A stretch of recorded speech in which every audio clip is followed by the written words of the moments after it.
이재명 대통령이 프랑스에서 열린 주요 7개국 G7 정상회의에 참석했습니다. 이재명 대통령은 트럼프 대통령과의 짧은 만남에서 북한 문제의 평화적 해결을 주도해달라고 요청했습니다. 국방부가 군사시설 규제를 대폭 완화하는 방안을 발표했습니다. 군사분계선 이남의 여의도 240배 규모 면적이 해제 완화되고 군사장애물 23개소도 철거될 전망입니다. 국민과 군의 가교 역할을 이어온 국방홍보원 KFN-TV가 유튜브 누적 조회수 12억 회를 달성했습니다. 정부기관 단독 운영 채널 가운데 최초로 골드 버튼을 획득한 KFN-TV. 스마트 강군의 동반자로서 그동안 걸어온 길을 되짚어봅니다.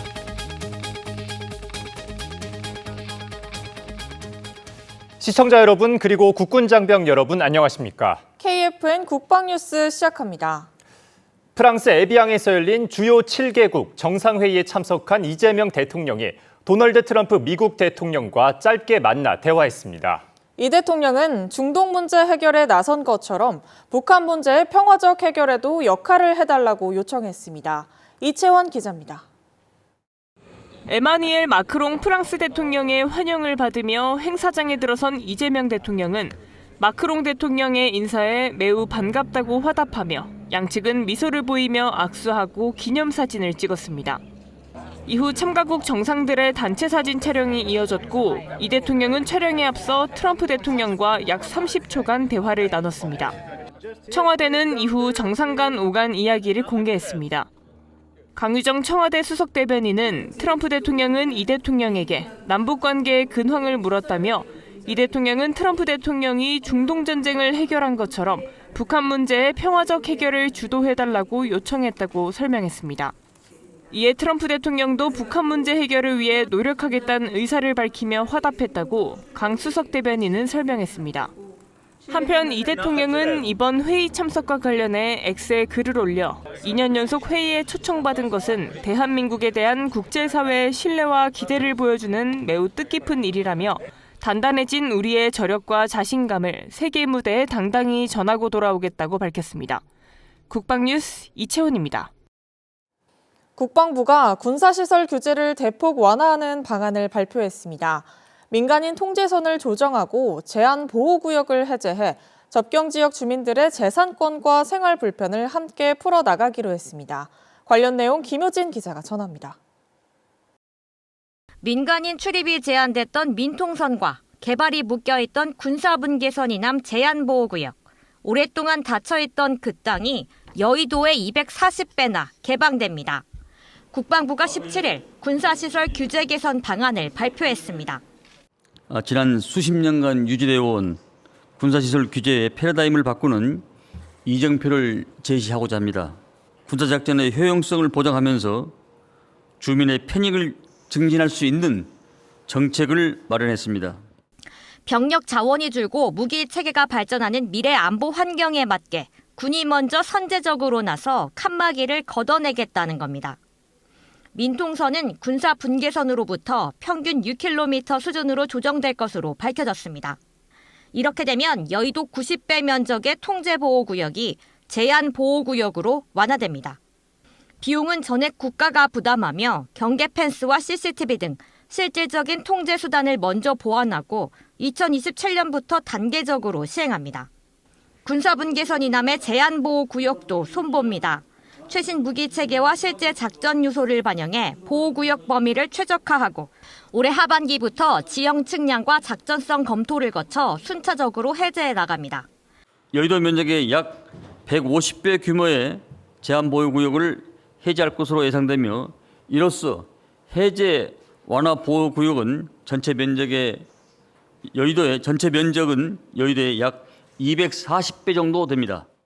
핵심은 접경지역 주민 불편 해소로 군이 지방정부의 요청에만 응하던 방식에서 벗어나 군사장애물 23개소를 2027년에 우선 철거합니다. 농업용 드론 방제 작업도 한결 수월해집니다. 지금까지는 드론 한번 띄우려면 매번 군의 사전 승인과 인가 절차를 밟아야 했지만 앞으로는 연 2회 사전 승인을 받으면 하루 전 인가 신청만으로 비행이 가능해집니다. 비행 승인 범위도 지번 단위에서 면리 단위로 넓히고 제출 서류도 7종에서 5종으로 줄입니다. 또 출입 신청을 인터넷과 모바일 앱으로 처리하는 민통선 출입관리 시스템을 2027년부터 구축해 대면, 수기 방식의 불편도 없앱니다. 국방부는 군사작전 여건은 확실히 보장하면서도 안보의 최전선에서 오랜 희생을 감내해온 주민들의 재산권과 생활 불편을 함께 풀어나가겠다고 밝혔습니다. 국방뉴스 김유진입니다. 진영승 합참의장이 국군 화생방 방호사령부를 찾아 화생방 작전태세를 직접 점검했습니다. 진 의장은 이 자리에서 AI 기반 첨단 화생방 방호체계 구축과 정찰 드론과 로봇 같은 무인 대응 능력 확보를 주문하며 선제적이고 능동적인 방호 역량 강화를 당부했습니다. 또 화생방 종합 상황실을 민관군 통합 대응 플랫폼으로 발전시키고 동맹 우방국과의 교류 협력을 통해 연합 대응 능력을 높여나갈 것도 주문했습니다. 전쟁의 승패를 좌우하는 것은 첨단 무기체계뿐만이 아닙니다. 필요한 전력을 언제든 운용할 수 있도록 군수지원 능력도 중요한 전투력으로 꼽힙니다. 육군이 첫 MRO 세미나를 열고 미래의 군수혁신 방안을 논의했습니다. 신소진 기자입니다. 각계 군수 전문가가 한자리에 모여 미래 군수지원체계 발전 방안을 논의합니다. 민군 협력을 기반으로 한 육군 MRO 혁신의 첫걸음이 시작됐습니다. 육군이 한남대학교 한국방위산업진흥회와 함께 제1회 육군 MRO 세미나를 개최했습니다. 이번 세미나에는 육군과 국방부, 군수사령부를 비롯해 학계와 연구기관, 방산업체, 주한무관단 등 380여 명이 참석했습니다. 참석자들은 변화하는 안보 환경과 병력 자원 감소에 대응하기 위한 미래 군수지원체계 발전 방향을 논의했습니다. 전쟁이 장기화되면서 무기체계 운영 유지와 안정적인 군수지원 능력이 전장의 판도를 결정짓는 핵심 변수임을 보여주고 있습니다. 필요한 전력을 언제든지 즉각 투사하고 지속적으로 운영할 수 있는 태세와 능력이 진정한 전투력입니다. 김규하 육군참모총장은 첨단 무기체계 못지않게 이를 유지 관리하는 군수지원 능력이 중요하다며 민군 협력형 MRO 체계 구축의 필요성을 강조했습니다. 특히 이번 세미나는 군산학연이 처음으로 한자리에 모여 육군 MRO 발전 방향을 함께 논의한 자리라는 점에서 의미를 더했습니다. 세미나에서는 육군 MRO 추진 방향을 비롯해 국방 AX 거점센터 구축 방안, 민간 정비 역량 활용 방안, KPBL 글로벌 확대 전략, 민군 항공기 MRO 발전 방안 등이 발표됐습니다. 업체와 함께 같은 뜻을 갖고 같은 방향을 지향하는 데 큰 의의가 있다고 생각합니다.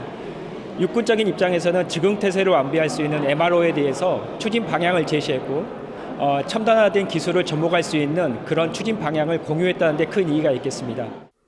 발표자들은 AI와 로봇 등 첨단 기술을 활용한 정비체계 고도화와 민간의 우수한 기술력 활용 방안을 제시했습니다.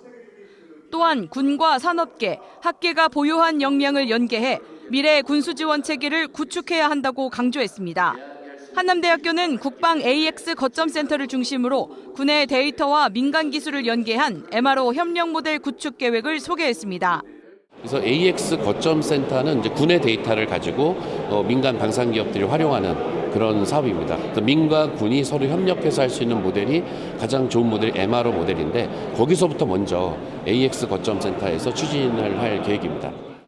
육군은 이번 세미나를 계기로 군 산학연 협력을 더욱 확대하고 AI와 로봇 등 첨단 기술을 활용한 미래 군수지원 체계 구축에 속도를 낼 계획입니다. 국방뉴스 신소진입니다. 국민과 군의 가교 역할을 하는 국방홍보원 KFNTV가 유튜브 누적 조회수 12억 회 이상, 구독자 수 110만 명에 육박하며 국방홍보의 보폭을 넓히고 있습니다. 정부기관이 단독으로 운영하는 채널 가운데 최초로 골드 버튼을 획득한 이후 독보적인 행보를 이어오고 있습니다. 송민화 기자입니다. 마치 비명과도 같은 기합 소리와 함께 현란한 칼 기술을 선보이는 대한민국 특전사 여군의 특공무술 시범. 지난 2022년 국군의 날 당시 선보인 이 유튜브 영상은 17일 현재 누적 조회수가 1950만 회에 육박합니다. 대상을 향해 쉼없이 불을 뿜는 발칸 대공사격. 이 유튜브 쇼츠는 누적 조회수 1,500만 회를 넘기면서 우리 군의 막강한 화력을 전 세계에 뽐냈습니다.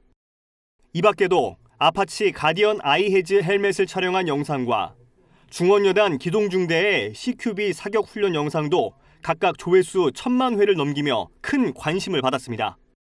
국방홍보원 KFNTV 유튜브 채널에서 선보인 이 같은 영상이 인기를 끄는 이유는 차별화된 콘텐츠를 구독자 맞춤형으로 제작했기 때문으로 분석됩니다.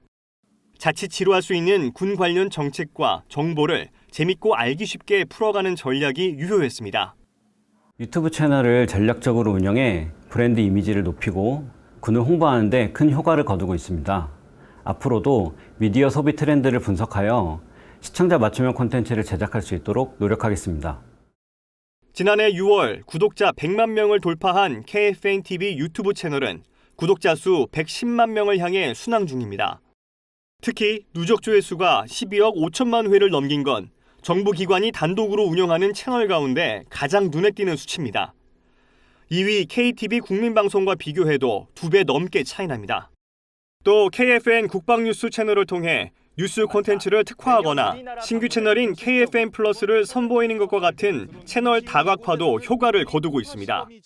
국민과 군을 잇는 가교이자 신문과 TV, 라디오, 뉴미디어까지 모두 갖춘 국내 유일의 종합 미디어 기관으로서 국방홍보원이 나아가야 할 방향도 명확합니다. 모든 매체가 상호 유기적으로 움직이면서 첨단 디지털 기술을 도입해 스마트 강군의 동반자가 된다는 각오입니다. 스마트 강군과 스마트 미디어는 동반자입니다. 우리 국방홍보원은 AI와 첨단 디지털 기술을 활용한 전문 컨텐츠를 통해서 우리 국민과 군을 하나로 묶는 가교 역할을 더욱 충실히 담당해 나가겠습니다. 이를 위해서 민, 관, 군 협력 시스템을 적극 강화할 계획입니다. 단순히 소식을 알리는 데 그치지 않고 국민과 군을 하나로 이어나가는 국방홍보원. 우리 국군 장병들에게는 자긍심을 심어주고 세계에는 대한민국 국군의 가치를 알리는 기관으로 발돋움하고 있습니다. 국방뉴스 송민아입니다. 국방기술 품질원과 국방기술진흥연구소, 서울과학기술대학교가 국방기술 품질 분야 발전과 전문 인력 양성을 위한 3자 업무 협약을 체결했습니다. 협약에 따라 세 기관은 무기체계 기술 품질 분야 협력과 전문 인력 양성, 학술 정보 및 연구시설 공동 활용, 교류 협력 행사 개최 등을 추진할 계획입니다. 신상범 국방기술품질원장은 무기체계 품질 신뢰성을 높이고 미래 국방 품질 관리 분야를 이끌 전문 인력 양성에 힘을 모으겠다고 밝혔습니다. 네, 이어서 뉴스 초점 화제군입니다. 지난 보도에 화려한 발차기로 대한민국의 강인함을 알리는 태권도 시범대를 소개해드렸는데요. 오늘은 전통 음악으로 대한민국 문화의 가치를 전하는 국악대를 만나봅니다. 차성효 기자입니다. 오늘 뉴스 초점 화제군은 버지니아 국제군악제에 참가해 K 선율의 진가를 보여주고 금이 환영한 육군 군악의장대대 국악대와 함께합니다. 안녕하십니까? 안녕하십니까? 우리나라 전통음악의 우수성을 세계에 알리고 있는 육군 군악의장대대 국악대. 지난 4월 미국 건국 250주년을 맞아 열린 버지니아 국제군악제에 2018년 이후 8년 만에 초청받아 수준 높은 공연을 선보였습니다. 이번에 세계로 뻗어나가는 K-문화를 주력으로 한 합동 무대를 아쉬움없이 보여주고 그리고 해외 팀분들, 관객분들과 함께 소통하고 즐길 수 있는 시간이 되어서 정말 뿌듯하고 즐거운 시간이 되었습니다. 국악대가 선보인 환상적인 무대에 전 세계가 열광했습니다. 네, 그럼 그 국제군악제에서 외국인들의 반응을 직접 체감한 인원들도 있을 거라고 생각이 드는데 그 반응이 좀 어땠는지 그리고 긍정적인 반응이었다면 이를 체감했을 때 어떤 느낌이었는지 한 말씀 부탁드립니다. 이번 무대를 통해서 언어는 달라도 음악으로 하나가 된다는 느낌을 받았습니다. 공연 중에 관객분들께서 박수도 많이 쳐주시고 또 저희가 그 코리아 데모헌터스의 골든이라는 곡을 준비했었는데 많은 관객분들께서 같이 떼창도 해주셔가지고 정말 연주자로서 뿌듯한 순간이었습니다. 국악인의 길을 걷던 청년들에게 입대는 새로운 도전인 동시에 경력 단절에 대한 걱정을 안겨주기도 했습니다. 무대와 멀어질까 두려웠던 이들에게 국악대는 꿈을 이어갈 수 있는 또 하나의 무대였습니다. 제가 10살 무렵부터 대학생까지 국악을 전공하였는데 군대에 가게 되면 제 경력이 끊긴다는 생각에 걱정을 되게 많이 했는데 주변 지인 중에 육군군악 의장대대 국악대에 가게 되면 국악 연습도 엄청 많이 할 수 있고 그리고 꾸준히 국악 공연도 할 수 있다는 얘기를 듣고 지원하게 되었습니다.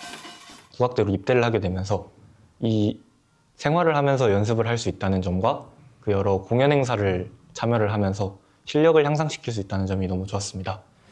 버지니아 국제군악제와 같은 큰 행사에 참여하면서 더욱 성장할 수 있었던 것 같아 너무 좋은 것 같습니다. 화려한 무대 뒤에는 대원들의 실력을 하나로 모아 완성도 높은 공연을 만들어낸 지휘자가 있습니다. 미국 현지에서 군악대 지휘를 맡은 전민수 양악대장은 이 자리를 빌어 대원들에게 못다한 감사의 말을 전했습니다.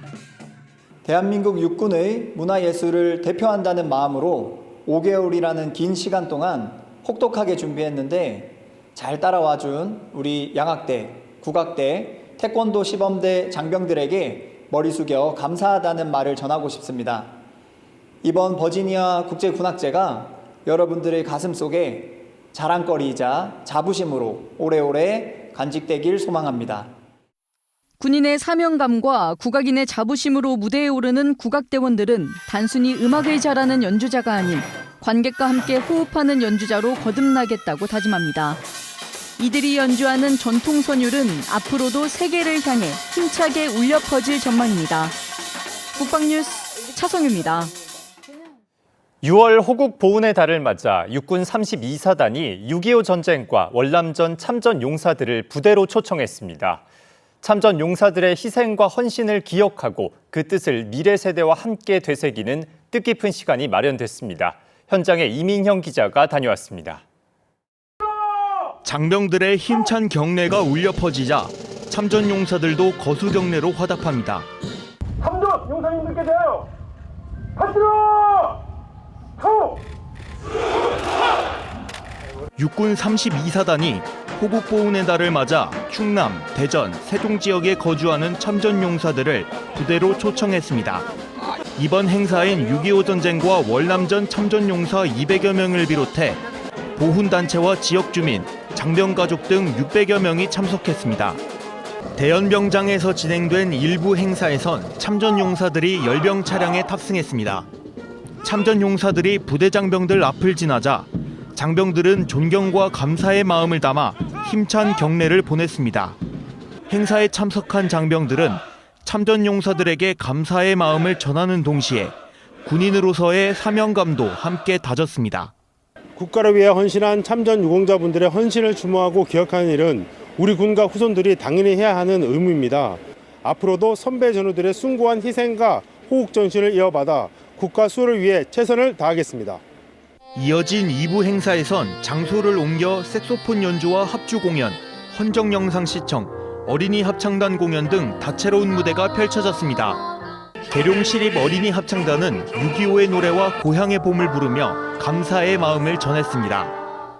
얼마 전에 호국보훈의 달의 의미와 6.25 전쟁에 대해서 배웠는데 그때 나라를 지켜주신 분들이 바로 앞에 계시다고 하니까 매우 놀라웠습니다. 앞으로도 참전 유공자분들의 고마움을 결코 잊지 않겠습니다. 참전 용사들에게 이날 행사는 과거를 돌아보는 시간이자 후배 장병들을 응원하는 자리이기도 했습니다. 나라를 지키기 위해 나섰던 그날의 마음은 지금도 변함이 없었습니다. 우리나라가 흥망이 결정되는데 우리 학교병들은 그냥 있을 수 없어서 나라를 지키기 위해서 목숨을 걸고 군대에 입대했습니다. 그렇죠. 우리 젊은 사람들 목숨을 지키고 우리 노인들은 최전방에서 당을 지키겠습니다. 그런 각오를 가지고 있습니다. 참전 용사들의 헌신을 기리고 그 의미를 되새긴 이날 행사. 참석자들은 감사의 마음과 함께 호국의 가치를 다시 한번 가슴에 새겼습니다. 우리가 살아가는 오늘은 참전 용사들이 지켜낸 내일이었습니다. 그들의 숭고한 헌신은 대한민국을 지탱하는 힘이 되고 있습니다. 국방뉴스 이민혁입니다. 우리 국토엔 나라를 위해 싸우다 아직 가족의 품으로 돌아오지 못한 호국 영웅들이 있습니다. 오늘 군쏠쏠 정보에선 어떻게 전사자 유해가 발굴되고 DNA 확인을 거쳐 가족의 품으로 돌아오게 되는지 알아보겠습니다. 박준혁 기자입니다. 전사자의 유해가 발견되면 곧바로 이름을 알 수 있을까요? 정답은 아닙니다. 전사자의 이름을 찾는 과정은 먼저 전투 기록과 증언을 확인하는 조사에서 시작됩니다. 참전용사의 증언과 지역 주민의 제보, 당시 전투 자료를 바탕으로 유해가 남아있을 가능성이 높은 지역을 좁혀가는 겁니다. 이후 발굴 지역이 정해지면 장병과 발굴 요원들이 현장에서 유해와 유품을 조심스럽게 수습합니다. 작은 뼈 조각 하나, 녹슨 단추나 탄피 하나도 전사자의 신원을 확인할 수 있는 중요한 단서가 될 수 있기 때문입니다. 그렇다면 현장에서 직접 유해 발굴에 참여하고 있는 장병들은 어떤 마음으로 임무를 수행하고 있을까요? 유해 발굴 현장에 투입된 장병의 이야기 먼저 들어보시겠습니다. 참전용사의 후손으로서 유해 발굴 작전에 참여한 것을 매우 뜻깊게 생각합니다. 나라를 위해 헌신하신 분들을 직접 찾는 일에 함께할 수 있어 영광입니다. 남은 작전 기간 동안 끝까지 책임감을 가지고 한 분이라도 더 가족들의 부모로 모시고 싶습니다. 수습된 유해는 이후 감식 절차를 거치게 됩니다. 먼저 기초 감식으로 성별과 연령, 발굴 정황과 유품 등을 확인하고 이후 중앙 감식소에서 정밀 감식이 진행됩니다. 이 과정에선 버브약 분석과 치아 엑스레이, 3차원 스캐너 같은 장비도 활용됩니다. 하지만 최종 신원 확인에서 가장 중요한 과정은 유가족 DNA 비교 검사입니다.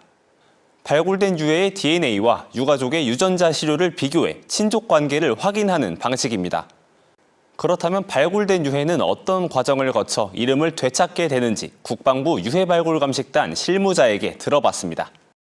유해의 일부분, 대략 가로 세로 3에서 5cm 정도의 유해 샘플을 떼어내서 DNA 검사를 실시합니다. 이를 유가족으로부터 채취한 DNA 분석 결과값과 비교 분석을 해서 신원을 확인하는 것입니다. 2000년 4월 유해 발굴 사업이 개시된 이후 11,000여 구가 넘는 유해를 발굴했지만 이 중 가족의 품으로 모신 호국의 영웅은 불과 276분입니다. 아직 DNA 시료 채취에 참여하지 않은 유가족이 계신다면 1577-5625로 연락 주셔서 시료 채취에 꼭 참여해 주십시오. 유가족 DNA 시료 채취 대상은 전사자의 친가와 외가 8촌까지입니다. 채취 방법도 피를 뽑는 방식이 아닌 타액, 즉 침 시료를 채취하는 방식입니다. 전국 보건소와 군병원, 국방부 유해발굴 감식단 방문을 통해 참여할 수 있고 전화로 신청하면 유전자 채취 키트를 자택으로 받을 수도 있습니다. DNA가 일치하면 전사자는 비로소 이름을 되찾고 이후 유가족에게 정중히 통보되며 국가의 예우 속에 국립현충원 안장 절차로 이어집니다. 전사자 유해 발굴은 나라를 위해 희생한 마지막 한 분까지 찾고 이름을 되찾아 가족의 품으로 모시는 국가의 약속입니다. 가족이나 친척 중 미수습 전사자가 있다면 국방부 유해발굴 감식단 1577-5625번으로 꼭 문의해 주시길 바랍니다. 지금까지 군쏠쏠 정보였습니다. 헬리콥터를 하늘로 띄우는 핵심 장치하면 보통 엔진을 떠올리지만 이 엔진이 만들어낸 동력을 주 로터와 꼬리 로터에 안정적으로 전달하는 동력 전달 장치 역시 빼놓을 수 없습니다. 오늘 방산톡톡에서는 헬리콥터 동력 전달 장치 국산화에 한 걸음 다가선 개발 업체를 만나 관련 기술과 개발 현황을 들어봅니다. 가장 큰 부분은 첫째도 안전, 둘째도 안전, 셋째도 안전입니다. 반드시 성공을 해내겠다는 1년밖에 없습니다.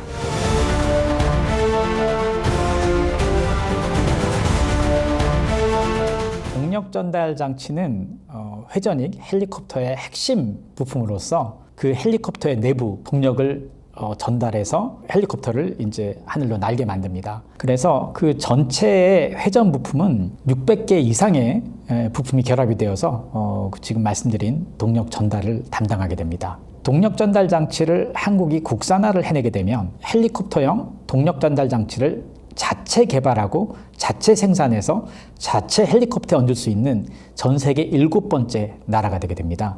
그래서 한국에서 이 국산화를 추진한다는 것은 상당히 의미가 있는 일이었고 쉽지 않게 개발이 되고 있다, 이렇게 말씀을 드릴 수 있을 것 같습니다.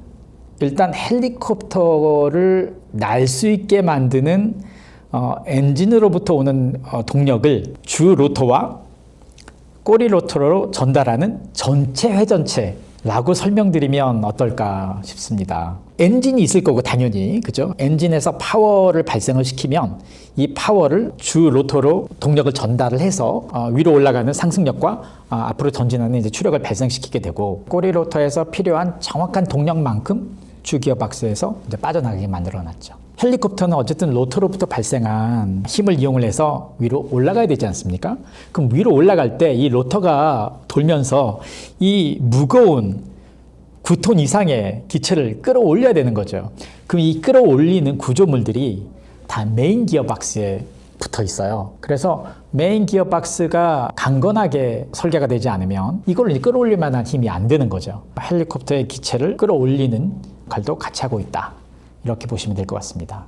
동력 전달 장치는 주 로터, 크게 이제 돌고 있는 이제 로터가 있을 거고, 이제 이 로터를 돌리기 위해서 그 하부에 로터 마스터라는 게 있습니다. 그 바로 하부에 주 기어박스가 있습니다. 이 안에서 엔진으로부터 온 로터를 돌리기 위한 감속을 모두 다 이뤄내게 됩니다. 이 메인 기어박스에서 나온 동력을 저 꼬리 로터까지 빼는 긴 축이 하나 있습니다. 수리온 같은 경우는 7개의 개별적인 축으로 이루어져 있는 테일 로터 드라이브 시스템이라고 부르는 축이 있어요. 그 끝에 꼬리 로터까지 가기 위한 중간 기어박스가 하나 있고, 그리고 맨 끝에 꼬리 로터 기어박스가 있고, 꼬리 로터 기어박스가 꼬리 로터를 회전하는 역할을 담당하게 됩니다. 이게 전체 동력 전달 장치의 개요라고 보시면 될 것 같습니다. 이제 얘기가 나왔으니 이 사업의 기여를 제가 살짝 말씀을 드리는 게 좋을 것 같습니다. 그러면 이제 국산화의 의미가 좀 더 부각이 될 텐데, 저희가 지금 하고 있는 개발은 수리온 성능 개량형 동력 전달 장치 국산화 사업입니다. 이제 총 개발 기간은 2021년부터 2028년까지 7년의 기간을 목표로 개발 중에 있습니다. 항공용 부품도 MRO라는 개념이 있습니다. 이거를 주기별로 각각의 주요 부품의 수명이 될 때마다 이 부품을 교체를 해주는 과정입니다. 지금 현재 수리온 같은 경우는 이제 특정한 연이 차면 이거를 이제 교체를 해주게 돼 있고, 그 교체의 주체가 외국에서 이 동력 전달 장치 전량을 구매를 하고 있기 때문에 이거는 이제 현재는 완벽하게 기술 종속이 되어 있는 그런 아이템입니다. 엔지니어의 입장에서 봤을 때는 너무나 안타까운 부분인 거죠. 다행히도 산업자원부, 방위사업청, 카이, 그리고 또 20개 이상의 협력업체들이 뜻이 맞아서 국산화가 착수되게 되었습니다. 저희들은 개발자들이에요. 저는 이제 지금 회사에서 전무라는 직급을 맡고 있습니다만, 사실 전무라는 직급보다 훨씬 더 무거운 무게는 이 사업을 성공해내야만 한다는 거라고 저는 생각을 해요. 저에게 그 도전이 주어져서 저는 너무나 행복하고, 그걸 제가 5년 동안 많은 부침이 있었는데도 불구하고 같은 회사의 동료들과 지금까지 이끌어왔고, 앞으로 2년만 더 하면 결론을 볼 수 있겠다라는 생각으로 뭐 퇴직이 되고 안 되고 하고는 상관없이 저는 끝까지 한번 해볼 생각입니다. 이어서 오늘의 국방단신 전해드립니다. 육군 부사관학교는 17일 학교장 주관으로 2026년 전쟁 영웅상 시상식을 개최했습니다. 시상식은 창끝 전투력의 핵심인 부사관의 자긍심을 높이고, 야전 부대에서 묵묵히 헌신하며 임무를 수행해온 모범 부사관을 발굴하기 위해 열렸습니다. 이번 시상식에선 전국에서 경계작전과 교육훈련 등에 매진해온 육군 각급 부대 부사관 42명이 육군참모총장 표창을 받았습니다. 육군 복지시설인 로크하우스 호텔이 호국 보훈의 달을 맞아 6.25 전쟁 참전 용사를 초청해 감사를 표했습니다. 행사에는 6.25 참전 유공자회 용산구 지회 소속 참전 용사 14명과 육군 복지지원 대대장 등 담당자 24명이 참석했습니다. 공군 3훈련 비행단이 관군 응급의료 네트워크를 구축하기 위한 관군 합동 응급처치 훈련을 실시했습니다. 이번 훈련은 일과후 또는 휴무일 등 취약 시간대에 발생할 수 있는 응급 상황에 대응하는 능력을 높이고 공조 체계를 강화하기 위해 마련됐습니다.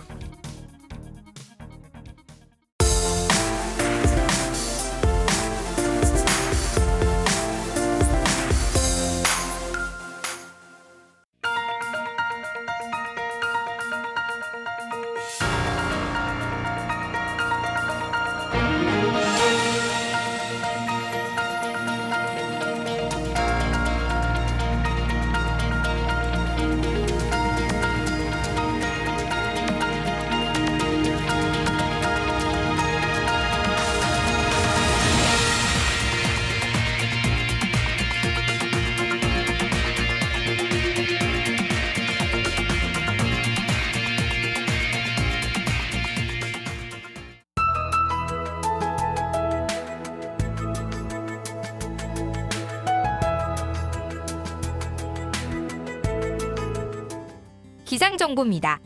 서울은 연일 최고 기온을 경신하고 있는데요. 기온 자체는 어제보다 낮겠지만 체감되는 더위는 어제와 비슷하겠습니다. 자세한 날씨 알아보겠습니다. 내일 예보입니다. 내일은 오전까지 기압골의 영향으로 강수가 이어지다가 오후에는 대기 불안정으로 인한 소나기가 예상됩니다. 내일 아침 최저기온은 서울 21도, 청주는 17도로 예상되며 한낮 최고 기온은 서울 31도, 청주는 33도로 예상됩니다. 주간 기상 전망입니다. 당분간 30도 내외의 뜨거운 날씨가 이어지는 가운데 잦은 소나기가 예상됩니다. 또한 19일에서 20일에는 남부 지역을 중심으로 저기압의 영향을 받아 강한 강수가 동반될 예정입니다. 야외에서 활동하시는 분들은 한낮 무리한 바깥 활동을 자제하시는 게 좋겠으며 기상예보 잘 확인하시어 안전사고에 대비하시길 바랍니다. 이상 공군 기상단 제공 기상정보였습니다. 이것으로 KFN 국방뉴스를 마칩니다. 시청해주신 여러분 고맙습니다.